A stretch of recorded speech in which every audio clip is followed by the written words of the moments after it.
Welcome to HerSuccess, a podcast that's all about what's happening right now in technology and what matters most to women in the industry. Sponsored by Engtal, one of America's leading technology and engineering staffing firms. Today we're speaking to Christopher Atiyah and Brooklyn Haas from Diversify the Future Foundation to find out more about how the foundation is empowering diversity in STEM. Welcome back to HerSuccess podcast. My name's Ellen and I'm the Senior Marketing Coordinator for Engtal and the Communications Lead at Diversify the Future Foundation. Today I'm joined by Chris Atiyah, Founder and President of Diversify the Future, and Brooklyn Haas, a recruitment consultant and ambassador for the foundation. Hi both, thank you for joining me on this podcast. So Chris, I was wondering if you could tell us more about Diversify the Future, what the foundation is and kind of where that came from. Yeah, absolutely. Well, firstly, obviously thrilled to be here. So Diversify the Future was founded 6 months ago, but it's been an idea of mine and been in the works for a couple of years. It's essentially a charity that's supported and owned by Engtal, that are a recruitment company, designed to increase the amount of diverse talent entering the STEM market. So Engtal is an engineering and a technology recruitment company. As I'm sure most people are aware, that those markets are pretty undiverse. They're quite male-driven, and the number of ethnically diverse candidates within the markets that we work in are pretty slim.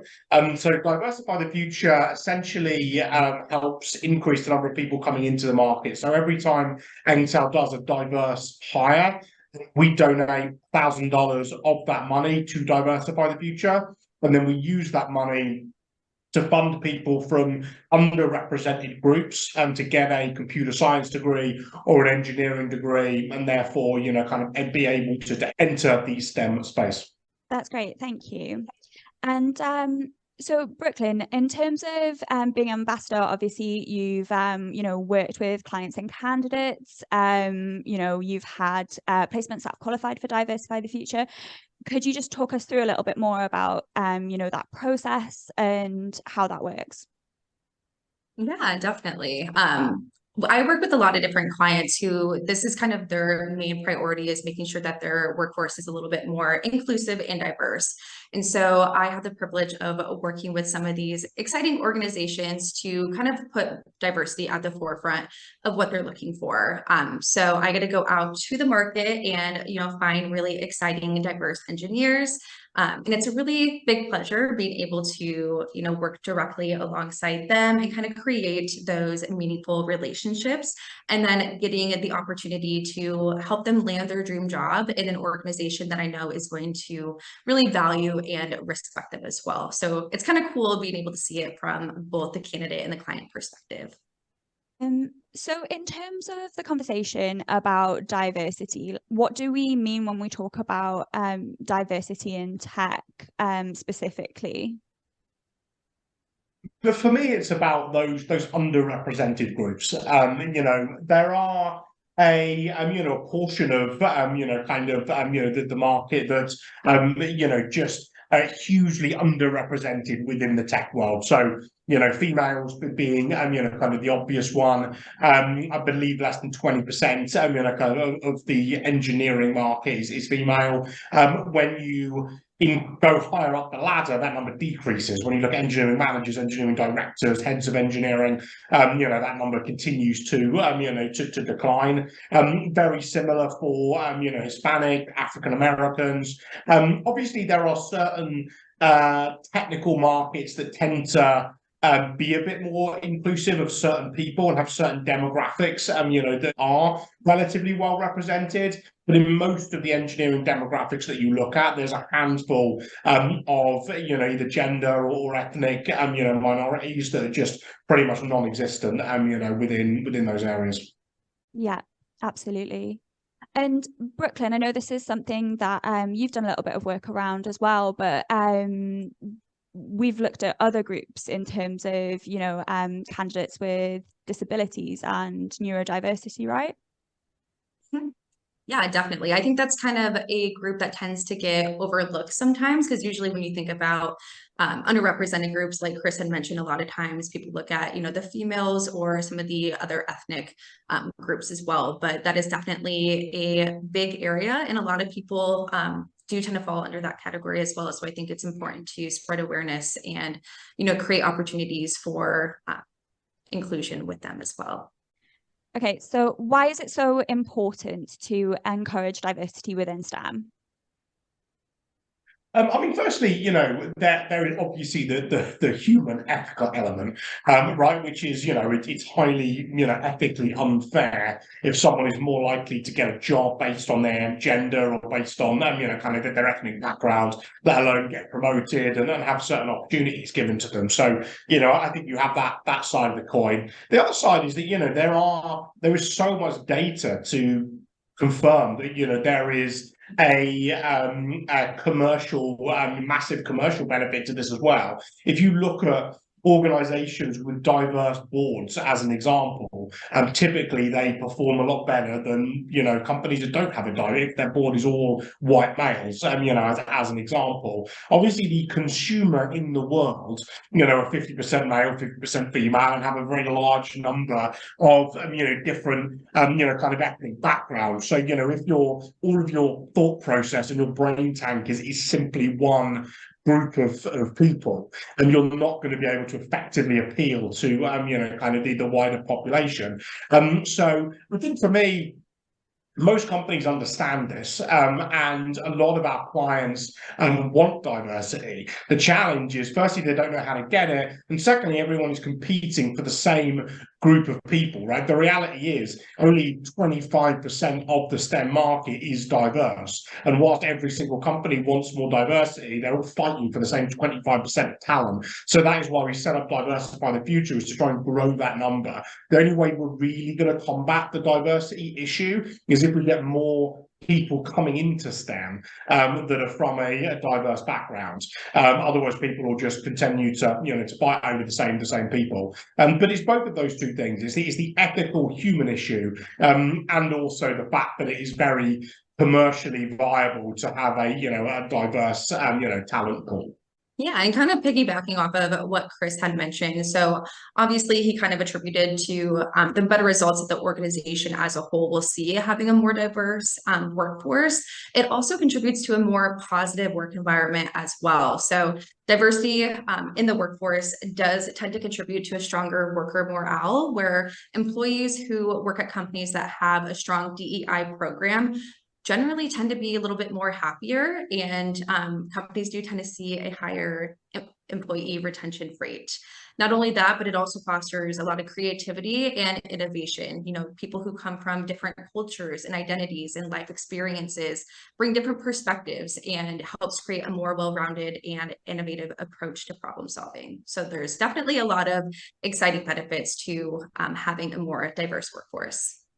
Yeah, 100%. And just to kind of to add to that, I think when we look internally, at Engtal as well, there's a lot of benefit to our internal employees. I was reading a Harvard Business Journal report recently that said that like 80% of people would take a pay cut if it meant they joined a company that better aligned with their values. And I think, when we look at, the internal benefit that this has brought to the table for us, is really engaged our employees, is given us a bit more purpose behind what we do. We are not just trying to find someone that fits, the technical skill set of an organization. We're really trying to drive a mission and increase the number of diverse people coming into this workforce. So I think, internally here, it's been a great value add for our employees. And I know a lot of the people that we've interviewed as well have noted that, our kind of commitment to diversity is something that's, particularly of interest to them.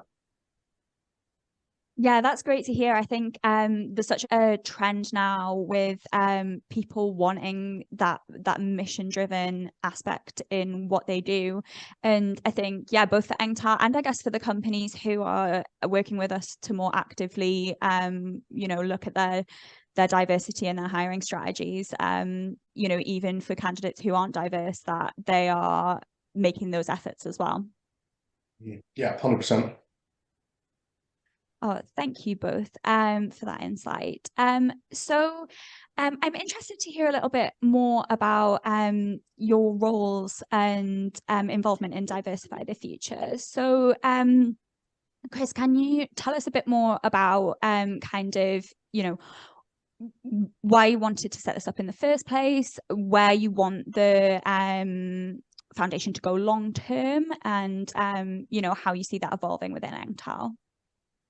Yeah, absolutely. So, the primary mission and the reason is to increase the number of diverse candidates coming into the STEM market, which, as I mentioned earlier, the reason that's important is because I think it's the only way we're really going to bridge the kind of diversity gap, is to increase the number of people coming into the industry. I think, we also did it out of, demand from our clients. Like, a lot of clients ask us to help them find diverse talent. They asked us to consult them on becoming more of an inclusive, work environment. In terms of long term, I really want to build a community. So in the next month or two, we are going to be giving out our first scholarship, to a student, and we're going to be, that's something that we're incredibly excited about. Long term, 5-10 years down the road, our hope is that we have 10, 15 students every year that we're able to give this scholarship to, and we've also agreed to give them free kind of recruitment advice for the rest of their lives. And if we can build a community of people that can help, those other people, hopefully, those engineers that we, kind of sponsor and give the scholarship to this year, 10 years down the road, they're probably going to be an engineering manager within the industry, and they're going to be able to help, the current population of students that are going through our scholarship program. So it's still very early days, and we are, again, a few weeks away from launching our first scholarship. But in terms of the long-term vision, we really want to create a community that can help each other and really elevate, diverse people within the STEM industry. Brooklyn, as an ambassador, could you tell us a bit more about your role, how you're working with clients, and I guess, what your favorite thing is about, working with the foundation? Yeah, definitely. Obviously, being a woman myself, this is an area that I'm incredibly passionate about and was extremely excited for the opportunity to be able to use my platform to support women and underrepresented groups in tech, while also being able to, spread awareness and help educate others on how to incorporate that more inclusive work environment.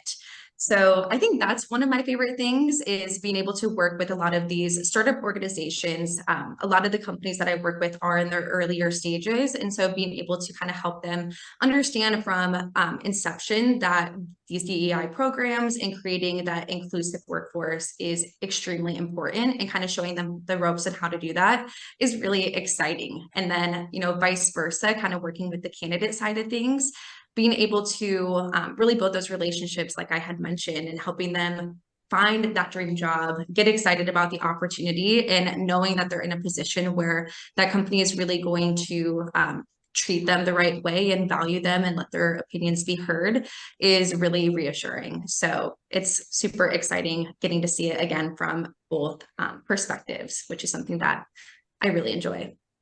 So in terms of obviously the foundation, donates to a scholarship fund. Engtal donates to the scholarship fund every time we place an underrepresented candidate.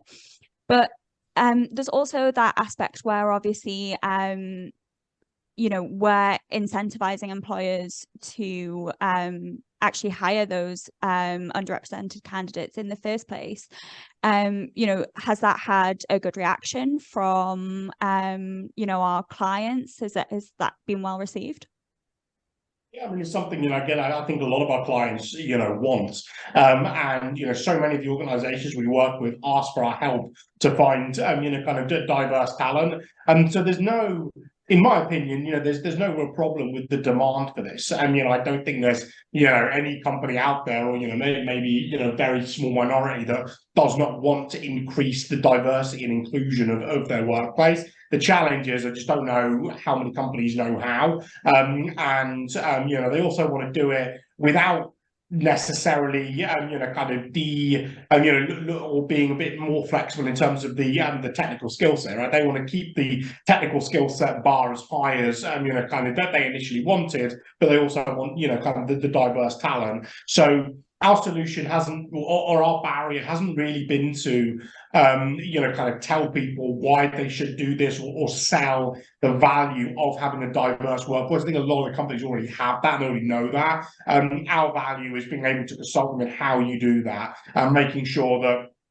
some of your interview techniques are you're taking out as much bias as you possibly can, making sure that the slate of candidates that you are interviewing is representative of the market. So even if you do choose a non-diverse candidate, you have interviewed 5 people that have a breadth that come from different backgrounds, and then you've made an informed decision rather than interviewing 5 people of the same background and making the same decision.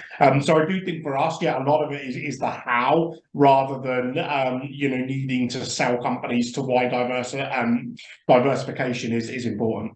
Yeah, so I guess on the back of that, Brooklyn, if you had to give some advice to a company who was looking to diversify their recruitment strategy or their hiring process, what would you suggest to them?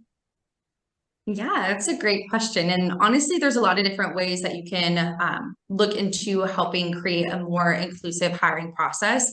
I think one thing that some employers tend to forget about, or maybe just overlook, is checking for bias in your job ads and throughout the interview process. So really making sure you review the requirements of your job descriptions to make sure that they don't include any exclusionary language or unnecessary requirements is definitely a good way to start. And then throughout the interview process as well, just making sure that you are using a standardized process that helps make sure everyone is getting the same opportunity. Having multiple people on the interview process that's diverse as well is definitely going to give a better understanding of a general consensus. Is making sure that there's no personal biases throughout the process as well. One thing too that we do here at Engtal is anti-bias training. So that is something that I highly recommend. It helps everyone who's in the interview process know which questions are the most appropriate to ask, and how to best ask them to, again, make sure that there's no exclusionary language or things like that.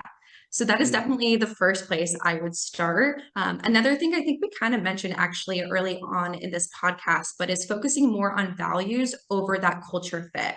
So sometimes companies tend to look at finding candidates who fit, their current state of culture, which does tend to create a team with very little diversity. So instead, I think organizations should focus more on whether candidates, align with their missions or their goals, and think about, the skills that are currently lacking from your team and how they can add value with people with different experiences and different ways of thinking. Yeah, 100%. I mean, I thought it was an excellent answer. Like, I couldn't agree with that, anymore. I think training is crucial, particularly at the management level, right? You have to, train people on the intricacies of, kind of diversity, the intricacies of creating an inclusive environment. And it's okay to talk about it, but it's such a sensitive subject that people sometimes are, almost embarrassed to talk about it, or they don't want to acknowledge or admit that they don't truly understand it. If you say you have an uninclusive work environment, right, it doesn't mean you're racist or that you purposely built a prejudiced team, right? It just means that you and the team may not be aware of some of the, kind of the intricacies of this topic. And certainly for me, when I really learn about things like the confidence gap and, kind of how people hire in their own image and things like that, it really kind of opened my mind to, where some of these things, were falling down. So I think education is one, just making sure if you're a CEO of an organization, is your management team equipped with that knowledge of what is diversity? How do you, kind of create an unbiased interview process? And then, there are various, more tactical things that you can do. Like when you look at interviews as an example, one company that we work with, which I thought was quite a smart idea, they ask exactly the same questions in every single interview. So it's completely standardized, irrespective of your background. That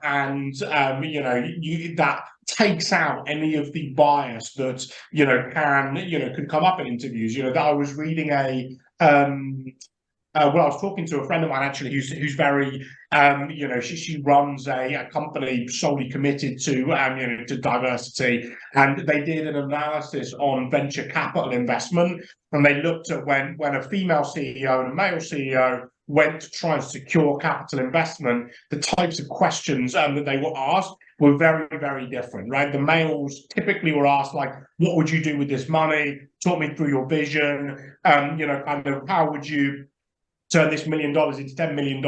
The females were asked very risk questions, right?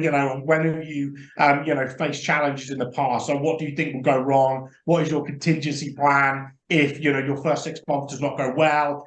Questions that automatically kind of put them on the back foot. And I think if you have an interview process where all of those questions are standardized, it allows you to kind of remove that bias, right? Which we all have, right? Everyone bias is, it's a completely natural thing. It's a logical way that your brain, kind of comes up with these things based on your own personal experiences throughout your lives. So you almost need to kind of, be aware that you will face these biases and try to set a process that removes as much of it as you possibly can. But yeah, I think those, getting a good interview process that removes that and training your leadership team around the intricacies of bias, and definitely the two places I would start. Yeah, that makes absolute sense. And I think when you were saying about, there's so many intricacies, it's, different aspects of diversity as well. So I know some research that we did around interview processes and neurodiversity brought up the fact that a lot of employers who use things like AI or video interviews or things like that can have an adverse effect on neurodiverse candidates because they're tracking things like eye movement or not giving them like adequate time to respond or things like that. And it's just being aware of how all of these things can affect different groups of people, which I think is really interesting because everyone loves AI and wants to use it as a tool to make things more efficient. But if you're using that in a job process or to write job descriptions, a lot of people are doing that now. That can have implicit bias in it as well. Yeah, 100%. I mean, I think it's, knowledge is everything in this scenario. And, again, I think people need to be aware you're never going to be able to combat bias, right? And there's never going to be a time in life where we're like, cool, we figured this out now, right? The process is perfect. But if you have that knowledge of your own biases, right, kind of what you might overvalue and what you might undervalue, and you make sure that everyone involved in the decision making is also aware of that, that will help you take the steps in the right direction to getting a more inclusive process. Absolutely. So in terms of obviously what we're aiming to achieve with the foundation, we've got that education element in there. Do you see this as being kind of one of the main barriers to access to STEM careers? What can be done to kind of overcome that, do you think? Yeah, I mean, I think the main, it's an interesting question. I think the main barrier, I mean, there's a lot of barriers, but I think because there are so few existing people, within the market, from a diverse background, again, you get that lack of kind of inspiration at the younger level. People say that, no one looks like me, kind of in that space. But I do think that, kind of that's an area that, if we're, again, it's all about just increasing, kind of people's thought process of like, I can go out and get an engineering degree, even though, 20 years ago, that might not have been on that individual's radar. So, I think a lot of it is, a lot of it is the education piece, but a lot of it is just, really, at that young, 15, 16, the kind of age where you're trying to decide, what major you're going to study in college, whether you're even going to go to college, and what you need to do to get there, reaching out to the people that they maybe don't have, that path laid out for them, where it's like, cool, I know that I'm going to graduate high school and then I'm going to get a college degree and then I'm going to get, a job. It's going to those people and saying, look, this is an option for you and we're going to help you, get there. And the more people we can get into these roles, the more role models that we will have, easier it will be for the next generation of people to, to enter the, to enter the market. I mean, that's exactly what I was going to say. You took the words literally right out of my mouth, Chris. I think I read a statistic somewhere around the amount of funding that goes into different levels of education when it comes to kind of promoting STEM. And I think it's something like less than 3% goes in at that stage where it's, supporting people onto degree programs. So there's a real kind of gap between kind of early education and then actually getting people into the careers. Yeah, 100%. And then that is, that's everything, kind of what I've talked about. It's the, everyone again is battling for that same 25% of talent. Like everyone wants the diversity, but nothing's going to change until we take that 25% and get it to 50%. Then, these challenges, will not present themselves. But it's going in, and that's why we structured Diversify the Future the way that we did. It would be very easy to obviously take, kind of this money and then use it to support the current population of diverse people within, the STEM market. But I don't think that is, actually solving the issue. The challenge is that there's so few of those people coming into the industry, and that's the area that we need to impact. If we can, again, take the 25%, and increase that up to 40, 50%. That's how I think you really solve this issue. So it's tackling, kind of the number of people that are, kind of able to go and get a degree in math or engineering or computer science. If you influence that number, the diversity, in my opinion, will change for the better. So Brooklyn, in terms of what it'll take to achieve diversity in STEM in the industry as a whole, do you have any thoughts on what needs to change? Yeah, I think Chris, again, kind of hit it on the head when he was talking about introducing and just encouraging STEM at an earlier age and just helping these individuals within the underrepresented groups feel more confident in pursuing this further. I know being a female that's in this field, that is something that I really didn't have a whole lot of understanding around and didn't have that support to kind of pursue, the field in the STEM and life sciences space. So I think being able to have more training and more education access, but also just like more, kind of like Chris said, role models in the space that look like myself would be enough to give me that confidence to want to do that myself. So I think that's the biggest and it's important, like, conversations like this are really, really important, right? I think it's very, essential that people realize that these things, they do just take time. And our job is to try and accelerate that time as quickly as possible. But if you look at, we are, in my opinion, making huge progress in this, right? If you look at, the diversity 20 years ago versus 50 years ago versus 100 years ago, the journey that we've been on, based on where the workforce is today. Even when I entered the workforce 12 years ago, I believe that the workforce today is so much more diverse, has so many more conversations like this. We still have a long way to go. We still have a lot of issues here that we need to solve. But conversations like this and putting actions in place around them is how we do it. I'm